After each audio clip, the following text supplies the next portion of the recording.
Pois é, estamos de volta. Muito bom dia, muito boa tarde, muito boa noite a você que está aí do outro lado. Já lhe digo um grande obrigado. Espero que tenha tido um final de semana muita paz, muita saúde, muita alegria. Não tenha se excedido, tá? E nós aqui estamos na nossa luta diária para trazer informações para você, deixar você bem informado. rondoniaovivo.com, o site que você acessa diariamente, todos os dias. Por quê? Porque lá tem notícia, aconteceu. É fato, virou notícia e está lá no Rondônia ao Vivo. Isso aí você não pode ter dúvida. Nossa equipe, 24 horas no ar, 24 horas provendo você com informações de qualidade. Afinal de contas, são 13 anos de história, 13 anos, cerca de 6 milhões de acessos todos os meses. É muita coisa, é o maior site de notícias da região norte e de Rondônia nem se fala, né, minha gente? Pois é, meu caro, e ontem foi o dia do Enem, muita gente hoje está de ressaca e está com os outros, meu Deus, o que aconteceu? Notaram aquela placa do caminhão que passou? Pois é, foi o dia do Enem, a prova de redação ontem pegou mesmo, teve muita dificuldade na prova de redação, mas, como vai, tem que concorrer, tem que estudar, meu amigo, tem que tentar. Domingo que vem vai ter de novo e você com certeza vai melhorar. Se você não se deu bem agora, vai se dar bem na próxima. É só estudar, é só batalhar. E lembra, olha, é o estudo que te faz com que você avance. Sem estudo fica muito difícil mesmo, tá bom? Não te esquece disso. Eu estou desejando a você muito boa sorte, que você continue na luta e consiga o seu lugar na universidade, tá bom? Isso vale a pena. E hoje vamos falar, sabe com quem? Vamos falar com o senhor Anderson da Silva Pereira. Conhece ele? Conhece não? Anderson da Silva Pereira. Sabe quem é também não? Então tá, é o deputado Anderson do Sigeperon, meu amigo. Tá aqui conosco, vai bater um papo muito legal, falar um pouco sobre a campanha. Foi reeleito, sabe quantos mil votos? 11.429 votos, reeleito a deputado estadual por segundo mandato. Vai bater um papo conosco aqui, explicar como é que tá, como é que não foi, o que ele viu na eleição, o que ele espera do Marcos Rocha, do governador, que era lá secretário da Sejus no governo Confúcio, como é que ficaram as tretas entre os agentes penitenciários e o Marcos Rocha, e como vai ser agora daqui pra frente, não é isso? Deputado Anderson, muito bem-vindo ao Conexão Rondônia ao vivo. Bom dia, né? Bom dia às pessoas que estão assistindo, nos ouvindo aqui, que acompanham o nosso trabalho, acompanham o nosso dia a dia, a nossa luta como parlamentar, desde o ano passado, quando assumimos o mandato. É uma grande satisfação e estamos aqui à disposição para daqui responder os questionamentos, as dúvidas e o que for nos perguntado aí, a gente vai estar esclarecendo para a população, falando dessa campanha. Foi uma campanha bem diferente nesse ano de 2018 e, se Deus quiser, rumos melhores virão para o nosso país e para o nosso estado, que precisa continuar desenvolvendo, gerando emprego, gerando receita e crescendo ainda mais para que todos cresçam juntos. Tá precisando, né, Anderson? Com certeza. Estão precisando, né? Anderson, antes de a gente começar a entrar nas outras questões sobre política, enfim, queria que você se apresentasse. Quem é Anderson do Sigeperon ou Anderson da Silva Pereira? Então, o Anderson do Sigeperon, o Anderson, também conhecido como Anderson Pereira, é um agente penitenciário há 14 anos. Eu cheguei na vida pública através do movimento sindical, dos movimentos sociais, né? Eu era representante de classe, certo. Sou trabalhador como todos são, né? Comecei a trabalhar com 9 anos de idade, né? Nasci na cidade de Brasília, em Taguatinga. Vim para Rondônia em 89, né? Completei 10 anos de idade aqui em 90, quando nós chegamos aqui final de 89, e aqui eu estudei, aqui estruturei minha família, meus filhos nasceram, aqui eu casei, né? E aqui eu tenho construído a minha história, como cada pessoa constrói a sua história, conforme aquilo que ela pensa, aquilo que ela quer e aquilo que ela encara, porque a vida ela é feita de desafios. E eu, graças a Deus, tive alguns desafios. Em 2002 para 2003, eu passei no concurso de agente penitenciário. Eu era servidor da educação, era da SEDUC, já estava na SEDUC há quase 2 anos, passei para agente penitenciário e fui trabalhar no que eu chamo de o maior desafio da minha vida, sistema carcerário, que é um sistema complexo, é um sistema sensível e muito difícil de se lidar, principalmente naquela época, que a gente nem condições de nada a gente tinha, nem de efetivo, nem de estrutura, nem salarial. Então era um sistema complicado. Fui para lá, assumi algumas direções de presídio, fui diretor do presídio Sul Branco por um bom período, adquiri uma experiência muito boa. A diferença do sistema prisional uma gestão dentro do sistema prisional, você encara diversas questões e diversos assuntos. Certo. Você ser um diretor-geral de uma unidade prisional, você lida com saúde, você lida com educação e você lida com segurança pública. Então você acaba adquirindo um conhecimento diferenciado de qualquer outra gestão. Né? Depois disso, em 2011, fui eleito presidente do sindicato da categoria, o Singeperon, conhecido hoje Singeperon, um sindicato que ele foi criado por 16 agentes penitenciários no ano de 90, eu tinha 10 anos de idade quando foi criado o Singeperon, então é um sindicato antigo, né? O sindicato tem mais de 20 anos aí que existe, e lá nós começamos a fazer o que eu chamo de obrigação, né? E no Brasil, quando você cumpre uma obrigação, você se destaca, porque uma boa parte que passou lá, fez gestão sindical dentro do nosso sindicato, eles não cumpriram a obrigação, que é representar, que é lutar pela categoria, que é lutar por condições de trabalho, que é representar, é ser a voz, e foi isso que nós fomos quando eu estive no sindicato. Isso eu me destaquei. Em 2014, saí candidato a deputado, fui direto para deputado, foi audacioso o projeto, e para nossa surpresa, e o trabalho que estava bem consolidado também, tivemos 9.015 votos. Na época, fiquei primeiro suplente, a coligação elegeu 4 deputados, e depois de quase 2 anos, praticamente, eu assumi o lugar da deputada Lúcia Tereza de Espigão do Oeste. Faleceu, né? Na época, ela faleceu, e dia 10 de janeiro de 2017, eu assumi o mandato de deputado e comecei a trilhar uma nova história, atuando pelo estado de Rondônia, atuando pela categoria que me colocou dentro da Assembleia, e pelas pessoas que acreditam no deputado Anderson. Comecei a trabalhar e comecei a desenvolver o mandato. E esse é o deputado Anderson, que está aí há um ano, hoje 1 ano e 10 meses no mandato, né, desenvolvendo o mandato de deputado estadual, que encarou com 1 ano e meio uma eleição, que não é fácil, é muito difícil uma eleição, principalmente o momento que nós encaramos, um momento de muita revolta por parte dos eleitores, do cidadão que não acreditam mais nos políticos e que querem uma renovação, né? Eu não digo mudança, quer renovação para ver se acontece a mudança, né? Porque o que eles querem de fato é mudança. O que as pessoas querem é resultado por parte dos políticos. E por isso que nós tivemos essa mudança grande. No estado de Rondônia mesmo, a mudança foi excepcional, da forma que a gente já vinha previsto e que a gente já sentiu o clima entre as pessoas. E hoje estamos reeleitos com uma responsabilidade muito grande. Por que a responsabilidade? Porque os votos aumentaram.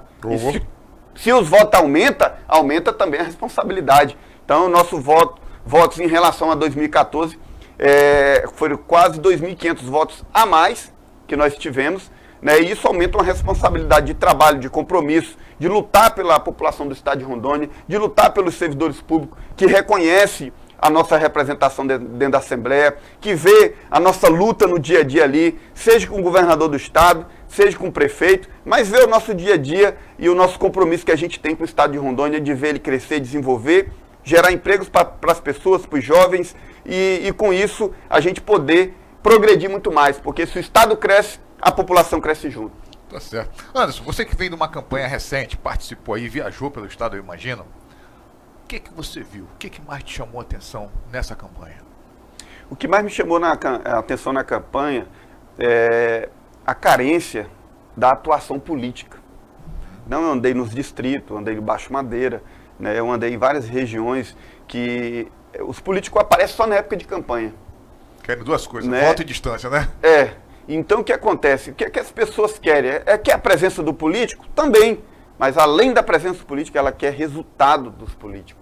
Porque nas campanhas eleitorais monta-se os palcos e vem proposta de tudo quanto é jeito. Tudo, depois some, né? Depois desaparece e o povo continua a sua vida sem uma representação efetiva. Exato. E sem resultados práticos. Seja na saúde, seja na educação, seja na infraestrutura, seja onde for, não tem resultado prático dos políticos. Então, qual foi o nosso comprometimento com o povo de Rondônia? Como deputado estadual, estar presente nas comunidades, ouvindo a comunidade, levando ali o que a gente recebe para o governador do estado, para o prefeito do município, seja o município que a gente tiver, Porque tem muitas questões que o prefeito tem que resolver, mas alguém também tem que cobrar. Principalmente. Né? E se ninguém vai lá ver a situação em loco que as pessoas estão vivendo, como é que vai ser resolvido? Então, eu me deparei muito com isso, vamos se chamar de uma carência de uma atuação política efetiva de pessoas que aparecem na campanha e depois somem. Então, foi o nosso compromisso. Nós fizemos isso como parlamentar, quando eu assumi o ano passado, de estar presente nas comunidades, de estar ouvindo, de estar tentando resolver, que a nossa vontade é essa, a nossa vontade é ver as coisas acontecerem. E eu quero que as coisas aconteçam, porque se as coisas acontecerem bem, se os resultados chegarem até a população, eu, deputado, cresço junto, porque a nossa votação aumentou justamente porque as demandas que eu trabalhei com o governo, tanto o governo Confuso como o governo Daniel, algumas avançaram. E esse avanço acaba possibilitando o deputado a se destacar também, porque ele estava lutando por algo que aconteceu. Então é muito bom quando as coisas acontecem, e acontece bem, e o resultado chega até você, que é o principal objetivo nosso de estar atuando politicamente. Tá certo. Deputado, a tua base era os agentes penitenciários, né? Essa base mudou, já que você aumentou o número de votos, se espalhou pelo estado, já saiu daquele... Ou seja, você conseguiu atingir outros setores? Então, eu costumo dizer que a categoria, os agentes penitenciários e os agentes de segurança socioeducativa, eles são o nosso alicerce político. Certo. Eu não posso perder esse alicerce político. Conseguimos ampliar? Conseguimos. Ótimo, mas o nosso alicerce deu sustentação para isso. Porque se eu perco numa totalidade muito grande esse alicerce, hoje eu não seria deputado. Hoje eu não, com certeza não teria a votação que tive. Mas a gente conseguiu manter um percentual muito alto dentro da categoria de votos, pelo trabalho desenvolvido, pela nossa história dentro do sistema, pela forma que nós construímos esse mandato. Esse mandato ele não veio de onda, esse mandato ele não veio decidir do dia para a noite você candidato a deputado. Foi um mandato construído. A gente construiu algo com sustentação. E isso deu alicerce para a gente ampliar. E essa ampliação fez com que a gente tivesse 11.429 votos no estado de Rondônia, sendo votado em 52 municípios. Em 2014 eu fui votado em 51. E nesse, eu falei, nós vamos ser votados em 52. Trabalhei para isso. E no município, que eu não tive nenhum voto em 2014, que foi Cabixi, lá no Cone Sul do estado, agora eu tirei 30 votos. Então isso prova que nós estamos no caminho certo da política, da forma que a gente faz, com transparência, com honestidade e mostrando o resultado do trabalho que a gente sabe desenvolver. Tá certo. Olha só, você que tá aí, ó, manda a tua pergunta, manda o teu questionamento, manda o teu alô, isso é muito importante pra gente, tá bom? Vicente, o pessoal tá reclamando que o som tá chegando com algum problema. Estão mandando aqui umas mensagens, tá bom? Vamos ver o que é. Anderson, diga uma coisa. O Marcos Rocha, governador, vai assumir, não é? Ele venceu a eleição, mas não assumiu ainda, né? Não, ele vai. Por enquanto, ele é um policial militar, né? A relação dele com os agentes penitenciários sempre foi uma relação, ao que tudo indica, muito conflituosa. Como é que está a expectativa da categoria em relação ao Marcos Rocha, governador? Então, o que a gente sente assim da classe, a classe está um pouco apreensiva, né? O maior receio da categoria, e isso eu conversei com o nosso governador eleito Marcos Rocha, ainda na campanha, quando eu estive com ele por uma oportunidade, juntamente com o nosso sindicato, é do sistema ser militarizado, né? A preocupação maior do servidor semicarcerário, porque hoje o sistema está um sistema leve de se trabalhar. Hoje quem faz a gestão é um secretário de carreira, os diretores de unidade prisional, e hoje a gente inclusive tem leis amarrando isso, são exclusivos da carreira, então tanto dos diretores de presídio, a gerentes do sistema, a coordenadores, são servidores de carreira. Isso possibilita o quê?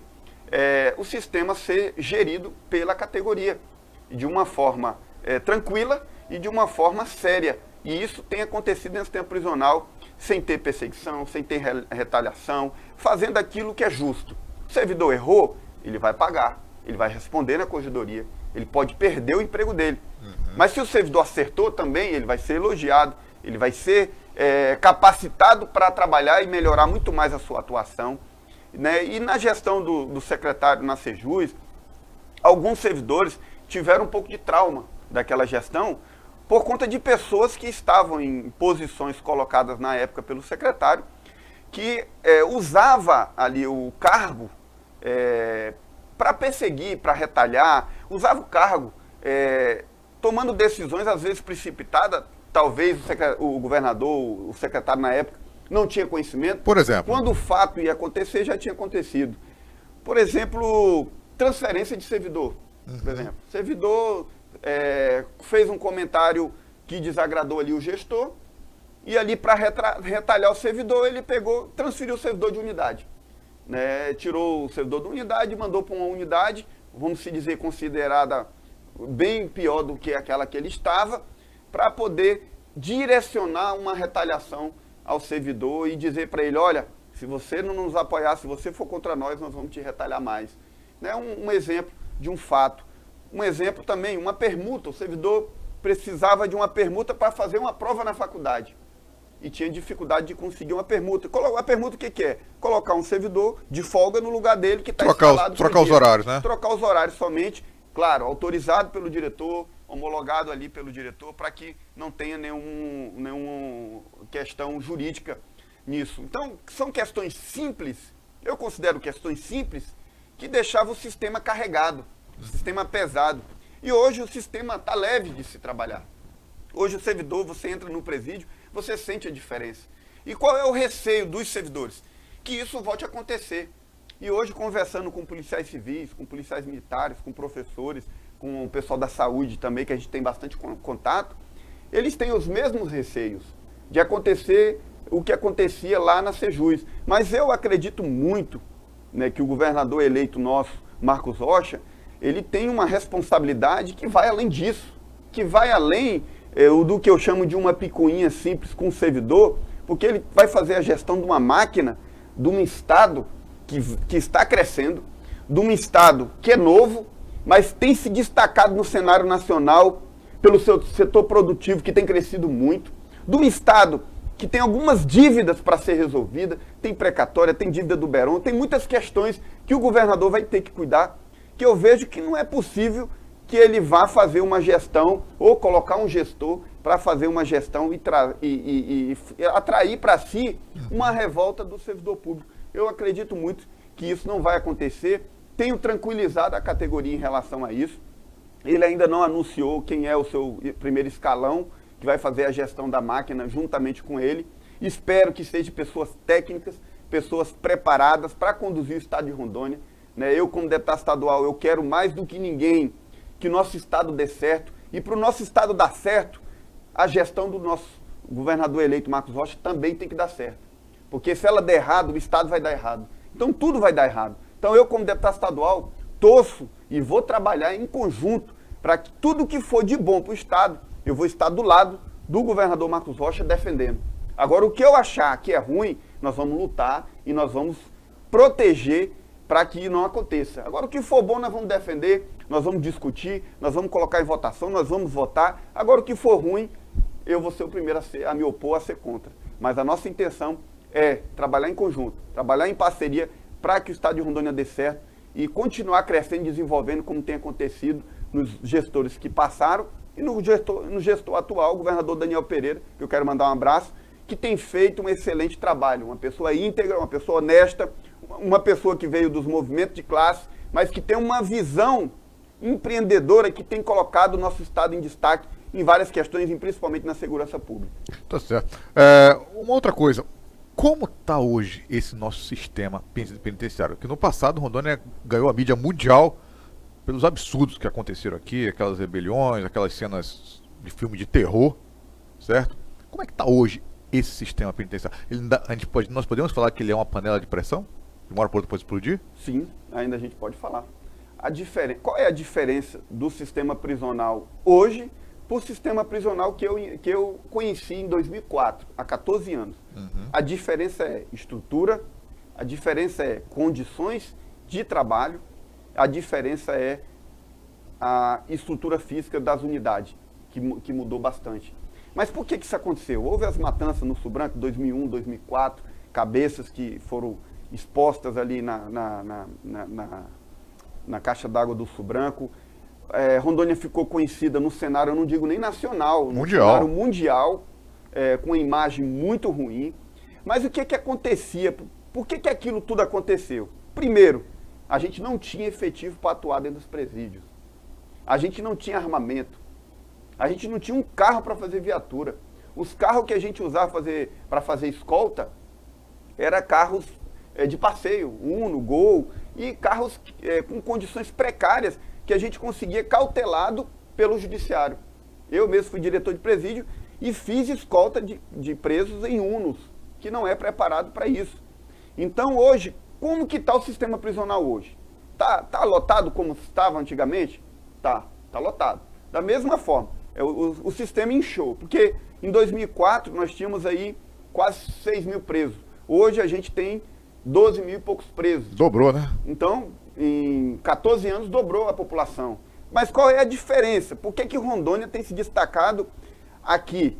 Hoje nós temos um pouco mais de efetivo, não é o ideal, tem muitas unidades que têm muita dificuldade de efetivo, mas a gente tem estrutura, a gente tem um armamento, a gente tem hoje um grupo qualificado, que é o GAP, que tem atuado na linha de frente de algumas situações que têm ocorrido e tem conseguido abafar essas situações, algumas que às vezes não chegam nem a conhecimento da imprensa, e tem evitado massacres, rebeliões, fugas em massas dentro do sistema carcerário. Mas por quê? Porque hoje o olhar é voltado ao servidor. Antigamente o olhar era voltado somente ao preso. E se a gente voltar os nossos olhares como gestor somente ao preso no sistema carcerário ou no sistema de segurança socioeducativa, é o maior erro que o gestor comete. Porque quem é o coração, quem sustenta, quem dá o alicerce para a segurança pública é o trabalhador. É o policial militar, é o policial civil, é o bombeiro, é o agente penitenciário, é o agente de segurança socioeducativa que está no dia a dia. Então, se o gestor ele investir no ensinamento, na capacitação técnica, no preparo, em estrutura e dando condições para esse servidor fazer a segurança, a gente tem um sistema seguro. E é isso que tem acontecido. Então, hoje o servidor do sistema carcerário tem sido capacitado, hoje nós temos uma escola, a escola penitenciária, tem capacitado os servidores. Teve um curso recente agora, que o secretário anterior fez, Adriano de Castro, que é o curso do DIPOI, um curso muito bom, que veio profissionais de outros estados, fazendo uma capacitação técnica para ambiente fechado, para intervenções e motins. Então tem preparado mais o servidor. Então o servidor ele está pronto e está de pronto emprego para combater qualquer mal dentro do sistema prisional e tem evitado. Então essa é a diferença. E o do que a gente recebeu em 2004, quando eu entrei no sistema carcerário, que era um agente penitenciário que ganhava menos de R$1.000, o vencimento inicial era R$917, como é que o servidor se motiva a construir uma carreira se ele não é valorizado? O que ele vai fazer? Ele vai abrir aquela porta, na sequência abre outra, vai fazer um outro concurso e vai embora. Então a gente vai perdendo pessoas. Então quando eu atuei no sindicato e venho atuando até hoje como deputado para valorizar o trabalhador, é justamente para a gente conseguir qualificar aquele trabalhador e a gente manter ele ali naquela função, porque senão ele faz outro concurso e vai embora. Qual o salário hoje inicial de um agente penitenciário? Hoje o agente penitenciário, a média salarial está R$2.100, a média é baixo, é muito baixo ainda. A gente busca melhorias, tem buscado, tem discutido isso. Vou discutir com o governo Marcos Rocha, porque eu acredito muito, por ele ser servidor público, 30 anos na polícia, ele sabe que o quanto é importante a valorização do trabalhador para a gente manter esse trabalhador na função dele e ele não sair para uma outra função. O sistema perde muito com isso. Anderson, a gente sabe que o sistema penitenciário, como você falou, dobrou em 14 anos a população carcerária de Rondônia. Muitos desses presos estão lá por tráfico de drogas. Na tua opinião, a política de drogas no Brasil deveria mudar? Ao invés de prender o cara por pequenas porções, deveriam procurar outras formas do que lotar o sistema penitenciário? Então, o sistema penitenciário hoje, vamos colocar aí 85% dos presos tem algum envolvimento com a droga. Às vezes ele não é nem um traficante, às vezes ele é um viciado, um dependente químico, a droga ela é cara, e para me comprar a droga, eu sou um dependente químico, o que eu tenho que fazer? Roubar. Eu tenho que roubar, eu tenho que assaltar, eu tenho que matar, eu tenho que destruir alguma família, alguma coisa desse sentido. O que é que tem que ser feito? Certa vez eu falei para o governo Confúcio, o sistema prisional ele tinha que se tornar centros de recuperação.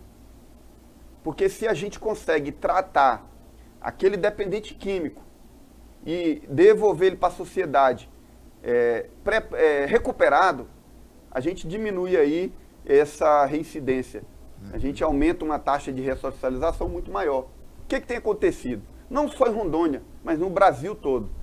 Uma boa parte desses dependentes químicos, o que o Estado faz para agradar o Judiciário e o Ministério Público? Coloca para estudar.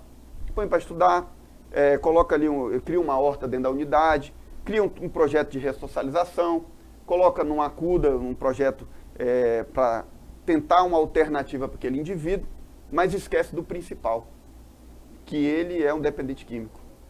Então, o que adianta você colocar um dependente químico para estudar? O que adianta você colocar ele num projeto de ressocialização, seja marcenaria, seja horta, seja o que for? Se a dependência continua. Não vai conseguir, a dependência continua. Primeiro a gente tem que classificar esses apenados. Vamos classificar aqui quem é dependente químico, quem não é, quem está aqui por uma outra questão. Então, temos que trabalhar de forma diferente com esse público. E isso não tem acontecido atualmente. Né? Hoje, o que tem acontecido é que todo mundo é feito o mesmo trabalho com todo mundo. E os resultados são baixos. Acontece ressocialização? Acontece. Eu vi criminosos que dava trabalho para a polícia, problemático, matador, que hoje é pastor de igreja. E saiu lá de dentro, hoje tem uma outra vida, tem uma vida reta, correta. Aconteceu, mas o índice é muito baixo. Tem que melhorar. E a forma é o quê? É pegar esses jovens, caiu desse sistema carcerário, vamos fazer um tratamento aqui psicossocial, vamos tentar reintegrar ele, vamos tentar recuperar ele, vamos tentar tornar ele não um doente, porque ele se tornou um doente ao longo da vida, às vezes até por uma questão social, um envolvimento com a droga. Recuperou esse indivíduo, agora vamos fazer o trabalho de ressocialização. Vamos colocar ele para estudar, vamos colocar ele para fazer curso, vamos envolver ele com a questão profissional, para conseguir reintegrar ele à sociedade. Né? Inclusive, uma das minhas ideias, e quero levar isso ao governador, é a gente dar incentivos às empresas, incentivos fiscais, para que essas empresas elas aceitem o apenado naquele ambiente de trabalho. Hoje, o que tem acontecido muito? O empresário descobre que o indivíduo passou pelo sistema prisional, a primeira coisa que ele faz, demite, joga ele na rua. O que ele vai fazer? Voltar a roubar. Vai voltar a roubar. E o crime, e principalmente o crime organizado, está aí para recrutar essas pessoas. Opa, peraí, a sociedade não te quis, a gente quer. E ele volta a praticar crime. O Rio de Janeiro é exemplo disso. O crime organizado é a salaria, lá tem plano de carreira. É o gerente do tráfico, é tudo. É o soldado do tráfico. E o sonho do soldado é virar gerente do tráfico. Então eles criam o plano de carreira. Se a gente não recuperar esses indivíduos, esses jovens, a grande maioria é de 18 a 24 anos. E isso que vem... E a gente conseguir, primeiro, recuperar, reintegrar, preparar, dar incentivo às empresas para aceitar esses jovens, para que eles possam ter oportunidade de vida, eu não tenho dúvidas, a gente diminui na metade, ou até mais, essa população carcerária, que o custo é muito alto. Certa vez o governador Confúcio Moura falou, o que pode quebrar o Estado é o sistema carcerário, isso é fato. Ele pode quebrar o Estado, porque o custo de manter um preso ali dentro é muito caro. Mas da forma que está, da forma que o sistema é conduzido, a gente vai manter e essa população vai aumentar a cada dia e a cada ano. Mas existem alternativas. Alternativas que na maioria das vezes não são caras, são baratas, mas tem que ter alguém técnico. Não é político, é técnico. Pessoas técnicas preparadas para fazer o serviço. Esse é o segredo para a gente ter um sistema seguro, a gente ter um sistema menos inchado, porque já está super inchado. Todo dia se constrói um presídio novo. Nós já estamos com um presídio aí de 600 vagas para ser inaugurado. Então, é muito mais barato a gente construir escola do que construir presídio. É muito mais barato. E o custo de um aluno na escola não chega a 1/3 do custo de um preso no sistema carcerário. Agora, vamos buscar as alternativas e os caminhos, e as ideias a gente tem. Agora, é colocar em prática. Técnicos também a gente tem. Tem uns técnicos para fazer isso. Agora, a gente tem que... Uma coisa que a gente vem buscando, através de um estatuto da categoria, é não politizar o sistema. Uma coisa que eu sou contra é colocar indicados políticos em cargos técnicos. Se o indicado político for técnico, é uma coisa. Mas se não for uma pessoa que não é técnica, não vai render. o serviço ali não vai render, vai travar, não vai funcionar e vai ficar do jeito que está. Então, vamos colocar pessoas técnicas, pessoas que conhecem, pessoas preparadas, pessoas sérias, pessoas que de fato querem servir a população, prestando um bom serviço público. Então, eu acredito que o governador Marcos Rocha, nosso governador eleito, ele tem que pensar dessa forma, não só no sistema carcerário, mas todo no sistema de segurança, no sistema de saúde, no sistema de infraestrutura, no sistema educacional. E eu tenho uma certeza, se ele pensar dessa forma e agir dessa forma, ele vai ter sucesso na gestão governamental dele. Nós estamos falando em Marcos Rocha, mas estamos no final, na verdade, de 2 governos. Foi o governo Confúcio, que ele saiu para o Senado, né, para a candidatura ao Senado, entrou o Daniel Pereira. Como tu vê Rondônia, no geral, nessa mudança agora, nesse final de governo Daniel Pereira? Você já falou que ele está sendo um bom governador, então, mas qual a tua visão? Um pouco mais profunda. Então, eu vejo o governador Daniel Pereira, ele conseguiu algo assim inédito, eu vejo que inédito, porque a exemplo do que eu já acompanhei na política, de vice-governadores que assumiram a gestão e não conseguiam emplacar, né, e emplacar, colocar uma cara de governo. E o governador Daniel Pereira, ele conseguiu isso, ele conseguiu esse feito. É uma opinião particular minha, que eu acredito que seja a opinião de muita gente que tem observado o governo dele. Ele conseguiu colocar a cara dele dentro do Estado e falou, essa é a minha forma de fazer gestão. Isso me chamou a atenção. A gente perde um grande governador, né, um grande homem, um homem de palavra, um homem que tem lutado muito pelo Estado de Rondônia, conseguiu encarar essa dívida do Beron e ainda está em discussão em Brasília. E se Deus quiser, nós vamos provar que a gente não deve à União, porque eu tenho a certeza, se a gente deixar de pagar os milhões que estão sendo pagos para a União, tem muita coisa para ser investida no nosso Estado. Né? Então tem muitas questões que o governador vai deixar em andamento acontecendo, que o Marcos Rocha vai pegar.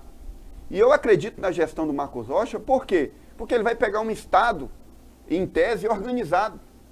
Né, organizado, com uma gestão em andamento, uma gestão boa, uma gestão de um governador que conseguiu colocar em pouco tempo a sua cara nela. Isso eu vejo dessa forma. E acredito que dias melhores virão para o Estado de Rondônia. Né, o que tem massacrado o Estado de Rondônia são essas heranças malditas que a gente recebeu de gestores lá atrás. Dívida do Beron, dívida que vem aparecendo aí todos precatórios. Os dias. Precatórios nem se fala. Esses dias tinha uma ameaça do tribunal de bloquear as contas do Estado por conta de precatórios. E o servidor, eu que sou sindicalista, eu sou um deputado que eu falo, sou deputado classista, vejo como mais do que um direito, porque uma precatória é o quê? Nós temos uma precatória lá no CGPERON, os servidores, de um processo do risco de vida. A precatória é o quê? No caso, a alimentícia. É algo que o servidor deveria estar recebendo, que o Estado não pagou, e ele conseguiu judicialmente conquistar aquele direito. E esse retroativo, quando o montante estoura o limite da lei, vira precatória. Então é algo que o servidor já deveria ter recebido, e ele não recebeu. E o que tem acontecido? As pessoas estão morrendo e não estão recebendo esses direitos, está ficando aí para os herdeiros. É injusto com o trabalhador. E tem muitas pessoas nessa situação. Então a precatória é uma questão que precisa ser priorizada e que precisa ser paga sim, porque é uma questão de justiça com o nosso trabalhador, que deveria ter recebido esse benefício e não recebeu, e agora está aí aguardando uma posição do Estado para poder receber, né, algo que é um direito dele. Tá certo. Vamos dar um alô aqui para o nosso internauta, só dando um alô aqui. A Maria Ribeiro, muito obrigado, Maria, pela tua audiência. Um abração para você, uma semana excelente. O Anderson Rafael está conosco, valeu, Anderson, obrigado. O Gilney Flores. O Gilney Flores está dando um alô aqui. Valeu, Gilney. Um abraço para você. A Janaína Oliveira está de olho. Valeu, Janaína. Muito obrigado pela tua atenção. A Joyce Souza. Tudo bom, Joyce? Um bom dia para você aí. Um abração também. O João Vitor Muniz. João Vitor, já te conheço, né? Tu é prata da casa. Mas de qualquer forma, obrigado. O Bernardo de Souza Anderson está perguntando aqui se tá sempre ruim aqui o som. Tá, acabei de falar pro Vicente para dar uma olhada nisso, tá bom? Um abraço para você, meu amigo. A Mari Gonçalves, valeu, Mari, tudo de bom para você, obrigado. O Leandro Barro, espero que você busque concurso pro sistema. Aliás, não tenho falado sobre essa questão dos concursos. Deixa eu fechar aqui, a gente vai voltar nela, hein? O Railton Figueiredo, valeu, Leandro, um abraço pra você. Railton Figueiredo dando um ok, valeu, Railton. O Dilo Corrêa também dando ok, valeu, Dilo. Luiz Carlos Pereira, tá bom, Luiz Carlos, sei que você tá aí, um abraço. E a questão do concurso no sistema penitenciário? Precisa de mais gente, mão de obra? É uma necessidade que a gente tem. Inclusive, eu solicitei um levantamento da Secretaria de Justiça dentro dos municípios. Hoje nós estamos presentes aí, salvo engano, em 21 municípios, o sistema carcerário. E a gente solicitou um levantamento por unidades nesses municípios, da necessidade de novas pessoas. Para que isso? Para a gente chegar e sentar com o governador eleito e falar, governador, está aqui a quantidade que a gente precisa contratar. Então é uma questão que a gente vai ver, vai discutir com o governador, dentro da realidade financeira do Estado também, para que a gente possa ter mais segurança dentro das unidades carcerárias. Tá certo. Infelizmente, meu caro Anderson, eu sempre falo aqui, quando a coisa tá ficando boa, acaba, né? Tá começando, mas na vida dizem que é assim, né? Quando as coisas estão ficando boa, acaba, né? Paulo Moller, te deixo aqui as nossas câmeras e os nossos microfones para as suas considerações finais. Então, eu quero aproveitar a oportunidade primeiro para agradecer. Quero agradecer a todas as pessoas que digitaram o meu número. Agora eu posso falar 90123, né? Na época que estava usando, no nosso partido do PROS. E digitaram 11.429 vezes no estado de Rondônia. E até trouxe um levantamento bem rápido. Proporcionalmente, a cidade que eu fui mais votado foi Espigão do Oeste, com 1.081 votos. Depois seguiu de Pimenteiras, com 51 votos. Norma Moré, Alta Floresta, Guajará-Mirim, Novo Horizonte, o 7º Porto Velho, né, e assim vai. Então eu quero agradecer os 52 municípios do estado de Rondônia que acreditaram no deputado Anderson, que acreditaram nessa forma da gente fazer política. Digo isso porque eu já estava no mandato há 1 ano e meio quando começou a campanha, e hoje a gente continua no mandato e vai continuar com a força do seu voto. E peço uma coisa que eu pedi de todas as pessoas nas minhas reuniões políticas: continue acompanhando o seu político, continue acompanhando o seu prefeito, o seu vereador, o seu deputado federal, o seu senador, o seu governador, o seu presidente, porque qual é o nosso erro? E eu pratiquei muito esse erro. Eu digo isso porque eu pratiquei. A gente vota e somente vota. Passou o período eleitoral, cada um vai cuidar da sua vida. Não faça isso. Continue acompanhando aquele que você colocou o voto. Porque o voto para mim é um contrato que tem início e fim. E se você deu esse contrato para alguém, fiscalize ele, cobre dele, cobre aquilo que ele se comprometeu a fazer por você, para que ele faça. Porque daqui 4 anos passa muito rápido. Daqui a pouco ele vem novamente pedir o seu voto. E se você acompanhou ele, se você fiscalizou ele, se você cobrou ele, e se você não viu a ação, você não tem necessidade de renovar o contrato dele. Você vai dar a oportunidade para o novo. Então, por isso que eu peço de vocês, acompanhe o nosso trabalho. Nós temos a nossa página, Deputado Anderson Pereira, no Facebook. Nós temos o nosso Instagram. Nós temos o nosso site, Deputado Anderson Pereira. Você pode entrar lá e acompanhar nossas ações, mandar mensagem pela nossa página, mandar pedidos, mandar cobranças, mandar as necessidades da comunidade para que a gente leve ao governador do estado e aos prefeitos e busque soluções. Então, muito obrigado de coração. Acompanhe o nosso trabalho, visite o nosso gabinete, visite as sessões da Assembleia, veja o que o seu parlamentar está fazendo. Eu agradeço o espaço de estar aqui falando um pouco da nossa vida política, de como nós chegamos na política, da forma da gente fazer política. E agradeço a todos vocês que nos ouviram, que me recebeu na casa de vocês, que me recebeu aonde vocês estiveram para nos ouvir e ouvir um pouco da política. E é difícil a gente reunir pessoas para falar de política, só que é uma necessidade. A política é uma coisa boa. Eu aprendi com a política, a gente pode mudar a vida das pessoas, se ela for feita de uma forma séria e de uma forma honesta, principalmente. A vida da gente pode mudar, porque tudo está na política. Desde a hora que você acorda, a hora que você vai dormir, você está vivendo ela. Você vive a política. E se ela for boa, ela é boa para todos nós. Por isso, muito obrigado. E nós estamos à disposição para estar ouvindo as pessoas, para estar recebendo as demandas e dando os encaminhamentos necessários. Um grande abraço a todos e muito obrigado. Tá certo. Nós aqui do Rondônia ao Vivo, Anderson, estamos de portas abertas, que a gente mais é que ter esse entrosamento entre nós e os políticos que comandam o Estado. Quem, afinal de contas, são vocês que fazem as leis, são vocês que modificam as leis. E é muito importante para você que está aí do outro lado, isso que ele falou. Não faça com que o político seja igual à Copa do Mundo, só aparece de 4 em 4 anos. Não, vamos acabar com isso. Votou, fiscaliza, hein? Porque se você não fiscaliza, você não tem direito de reclamar, não. Pode ficar caladinho no seu cantinho. Mas se você está votando, se você tá depositando o teu voto ali, confiando, fiscaliza. Melhor coisa que tem para político trabalhar bem é você fiscalizando, tá bom? Anderson, muito obrigado, e a você que está aí do outro lado também, muita paz, muita saúde, que essa semana seja de muita luz, seja de muita, principalmente, muito equilíbrio, tá? Tem muita gente nervosa andando por aí, fazendo tragédias, tá bom? Um abraço para você, meu amigo, amanhã estaremos aqui de novo, com certeza.